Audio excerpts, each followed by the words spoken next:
चलो बच्चों आइए देखते हैं एक प्रश्न। यदि एक समांतर चतुर्भुज के विकर्ण के सिरों के निर्देशांक 3, -4 और कोष्ठक में -6, 2 है तथा तीसरे शीर्ष के निर्देशांक कोष्ठक में -1, -3 है तो चौथे शीर्ष के निर्देशांक ज्ञात कीजिए।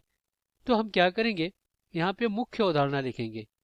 मुख्य अवधारणा, तो ये क्या होगा इस प्रश्न के लिए। तो देखिए, अब देखिए सबसे पहले मान लीजिए अपने पास ये एक रेखा दिया गया है, इसके ये बिंदु ए है और ये क्या बी है, और इसके मध्य में एक बिंदु क्या है एम है, जिसका निर्देशांक x, y और इसका निर्देशांक x1, y1 और इसका निर्देशांक x2, y2। तो मध्य बिंदु का निर्देशांक क्या हो जाएगा, मध्य बिंदु का निर्देशांक, मध्य बिंदु का निर्देशांक क्या होगा, ये हो जाएगा अपना कोष्ठक में x, y बराबर x1 प्लस x2 बटा में 2 और कामा y1 प्लस y2 और बटा में 2। ये होता है आपका मध्य बिंदु का निर्देशांक।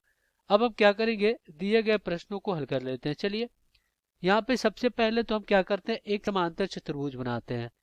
तो ये आपका क्या है, एक समांतर चतुर्भुज है। ये है आपका एक समांतर चतुर्भुज और ये आपका क्या है, बिंदु ए है और ये बिंदु बी है और ये बिंदु सी है और ये बिंदु डी है।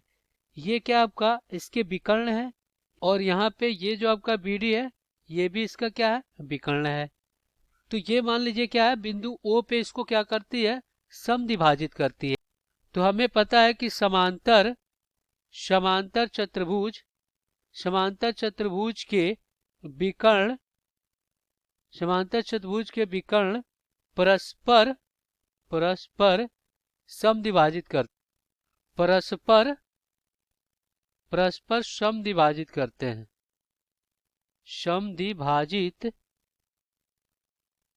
भाजित करते हैं। तो ये होता है आपका समांतर चतुर्भुज। यहाँ पे कह सकते हैं कि विकर्ण AC का मध्य बिंदु बराबर होगा विकर्ण BD का मध्य बिंदु। ये होता है आपका मध्य बिंदु।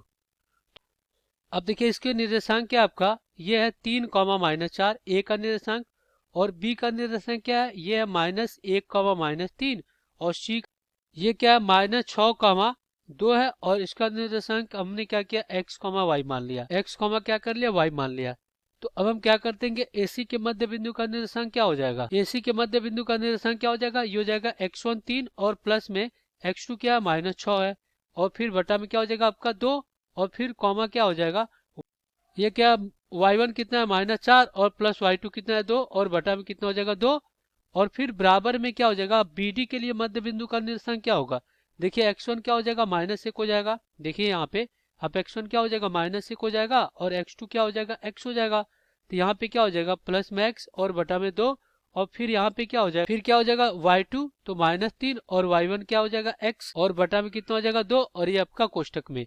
तो इस प्रकार कितना हो जाएगा कोष्ठक में, देखिए प्लस माइनस माइनस, तो यहाँ पे क्या हो जाएगा, ये -3/2 और कामा इधर कितना हो जाएगा -2/2 हो जाएगा और बराबर में यहाँ पे क्या हो जाएगा x -1 बटा में 2 कॉमा क्या हो जाएगा y -3 और बटा में 2।